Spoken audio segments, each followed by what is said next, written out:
Hello, I'm Darren again. The topic for today's video comes from questions around the lies that narcissists tell. In this video, I'm going to look at some of the common kinds of lies they tell and give some examples. I'm also going to look at the rationale behind those lies and look at some of the common ways they react whenever confronted with reality. I'm also going to look at how these lies fit in with other aspects of the dark personality. Now, I've made videos on the dark personality previously if you want to check those out. But to begin with, everybody lies. We all do it from time to time. Even small white lies, maybe to spare someone's feelings or to avoid embarrassment. But when we lie, we tend to feel bad about ourselves. Many narcissists, however, can be quite comfortable with their lying. They're quite confident in it. Some are even accomplished liars. Narcissists tend to have delusions of grandeur. There's a huge sense of entitlement. They believe themselves to be special and unique and are entitled to be seen as special and unique and treated special by others, even though they don't have to do anything to earn it. They believe that others are or should be envious of them, and they find it difficult to accept or admit whenever they're wrong. So what we often see is what's known as magical thinking. It's true because they think it, it's true because they've said it. And the more they say it, the more people they say it to, the more true it becomes. So let's look at some of the common lies associated with narcissism. First of all, on a low level, sometimes there's no real point to the lie. They just do it. Now, it could be the truth is just too mundane. Or it could be, even though it seems pointless, the lie could be consistent with their narrative. For instance, that person they don't like, well, they did something wrong, something bad, and they had to do something good in order to fix it. Then there's anything you can do, I can do better. And here we see competitiveness. I would call it's like a game of one-upmanship. For instance, if you're a supervisor at work, well, they're in senior management, or at least they should be. If it took you 5 minutes to get served in a shop, well, the staff flock around them because they're such an important and valued customer. It can, of course, go the other way. If it took you 10 minutes to find a parking space, well, it took them half an hour. Or if you're ill, well, just be grateful you're not as poorly as they are. They can engage in histrionic behavior to highlight superiority or victimhood. Anecdotes are either exaggerated or just made up, but they are usually consistent with their opinion, their version of themselves. And even if the lies seem pointless, there's usually some element of self-promotion, or it could be to move attention away from one area and onto them, or vice versa, to deflect attention away from themselves, depending on the situation. The second kind of lie is to manipulate. This is to get what they want, to control others, to exploit or to dominate or control a narrative. And here we see Machiavellianism. These kind of lies are aimed at furthering their own agenda, to promote themselves, to get ahead, maybe get into positions of power, responsibility, or to be trusted. Sometimes they could just be aimed at getting attention or admiration or maybe sympathy. To gain other people's confidence, they may say things like, "You can always depend on me. You can trust me. Anybody who knows me knows I am a good person." They might tell stories about their bravery, their virtue, their affluence. They might claim responsibility for other people's work, or at very least claim they had more input to it than they really had. To gain sympathy, they might exaggerate victimhood, tell stories about how hard they've had it, how badly they've been treated. Or they might say things like, "I just get into trouble because I'm too honest and others don't like that." Or, "I always end up getting hurt because I'm far too trusting." Sometimes they might gossip, tell lies about other people in order to tarnish their character or to sabotage them. Next, they can lie to protect themselves from anyone getting too close, to avoid intimacy. Narcissists can have relationships, they can have friendships, they can have partners and so on, but many struggle to have relationships of any real depth. They're what you would call surface level relationships. They let people know about them, but not necessarily get to know them. In a romantic relationship, there could be what's known as arm's length intimacy. That close, no further. They lie to create obstacles. The relationship will move to the next level whenever the partner is less like this and more like that. There are ever-shifting standards, ever-shifting conditions, just to prevent people from getting too close. But rather than say they struggle with intimacy, they'll just blame the partner, lie to them. Partner's never good enough. Then there are lies that avoid responsibility and accountability. Narcissists have a very fragile sense of self. They see themselves as good, perfect, flawless, and so on, and find it difficult to admit that they've made a mistake or have done or said anything that might be considered bad or wrong. But they are also highly resistant, sometimes highly sensitive to any kind of criticism. Now, that criticism could just be a dose of reality. But the line is a maladaptive defense mechanism to protect that fragile sense of self. If you think of it, it's like a house of cards that might collapse under the slightest breeze, never mind the weight of the truth. An example of protecting that view of themselves, rather than admitting they failed a test because they didn't bother preparing, they didn't bother studying, they might claim the test was rigged against them. When others try to hold them accountable, they might feign innocence. They might say things like, "When did this happen? What are you talking about? You're crazy. I don't remember that." And these kind of lies sometimes makes it sound as if they're just innocent bystanders in their own lives. Curiously though, do you ever notice when they're confronting other people, challenging other people, it's like anything I say will be used as evidence against you. Next, they lie to punish.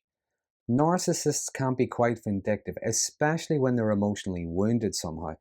And this is where we see antagonism, being disagreeable, and in some cases sadism. Now, sadism is taking pleasure in inflicting pain on others. Many victims of narcissistic abuse often claim it was after the relationship ended that the abuse ramped up a gear. That abuse included smear campaigns, telling lies, half-truths to their victims' friends, their families, even to the kids. In some cases, even contacting their places of work. The narcissist's ego has been hurt, so they want revenge. And the intent is to make their victim's life an even bigger misery. So there we see callousness. They will claim victimhood. They will vilify the ex. Try to cut off the ex-partner's social support network and take it for themselves. There we see selfishness. And the lies they tell to others about the ex-partner shifts the focus from their behaviors onto the victim's motives and character.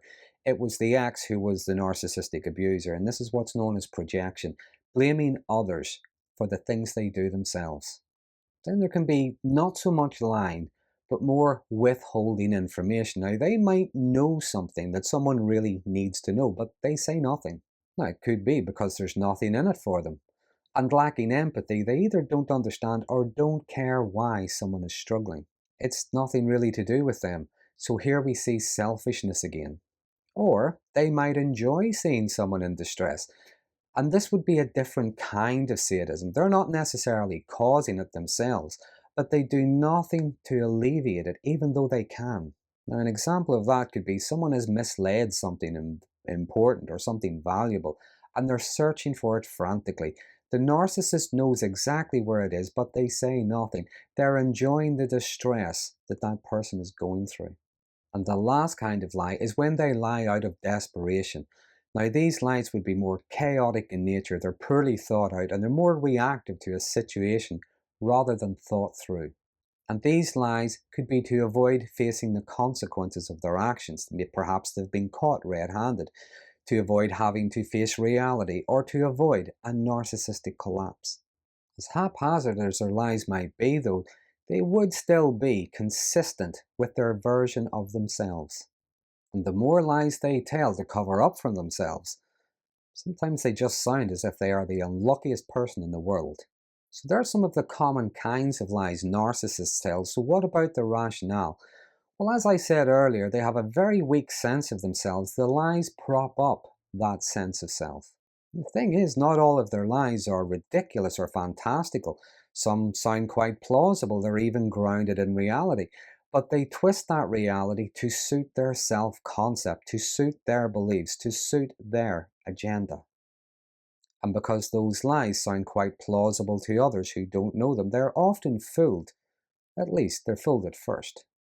And when they have a version of themselves or a version of reality that suits them, they repeat that narrative over and over again to pretty much anyone who will listen. Another rationale behind the lies is what's known as all or nothing thinking. For instance, they're not being disagreed with, they're being abused. They didn't feel, they were cheated. They're not being told no, they're being hated. And again, with that sense of entitlement, they are entitled to say whatever they want, to get them what they want, to get their own needs met, their own demands met, and protecting their sense of self justifies anything they say. So how do they react whenever they're caught out? Well, some might lash out aggressively, and this is often known as narcissistic rage. Some might claim they had no choice but to lie. They were trying to help someone, or they were trying to protect something. The lie was for the greater good. So even when they're caught lying, they might still try to claim some kind of virtue. Or they lied because they were treated badly. The people who hurt them did worse, so they claim victimhood. They might claim that you are too stupid to understand, or you're being crazy, you're being ridiculous. Why are you even bringing this up? So they claim superiority. Now, do you remember earlier on I was saying the more times they tell it, the more true they think it is? They might claim they're not lying because everybody knows this. Ask those people over there if you don't believe me. When in reality, those people over there, they only heard the same lies. Now, where you see a group of narcissists, sometimes known as communal narcissists, they all tell the same lies. They all validate each other. They all back each other up, support and defend each other. They all repeat the same lies as if they're a mantra. And I think what we see there is they're not just gaslighting other people, they're gaslighting each other and themselves. But lastly, whenever they're confronted with their lies, they tell more lies to cover for themselves, or the communal narcissists, more lies to cover for each other. They double down on their narrative or come up with more lies to reinforce the narrative. Their version is all that matters to them. But regardless of their reactions to being caught to lying or being caught in the wrong somehow, the recurring theme is the fault always lies outside of themselves. It is always external. And because they lack empathy, they either don't understand or don't care about the damage those lies can do to those around them. They've no regard for the people they lie to or lie about. In many cases, they underestimate other people's ability to see through them. They sometimes think that people have magically forgotten what they said 5 minutes ago if they're contradicting themselves. And some narcissists struggle to understand why they are not or no longer trusted, why people don't or stop believing them. And lastly, do they believe their own lies? Well, I'm going to leave you with a thought that I found quite insightful. This was from an article I'd read some time ago, and I'm sorry I can't remember who it was. I've tried to find it online and I can't to credit them with it. But they claimed that to the narcissist, these are not lies as such. To the narcissist, it's the version that should be true. So that is a brief outline of a narcissist's lies. Now, as always, there's things I haven't added, things I may have missed. Please feel free to use the comment box below. There are some interesting conversations started around these videos. But I hope you found this video interesting, and if you did, please consider subscribing to my channel. And until next time, thanks for watching. To paraphrase my favorite Time Lord, some people don't alter their views to fit the facts. They alter the facts to fit their views. And that can be quite uncomfortable if you happen to be one of those facts that need altering.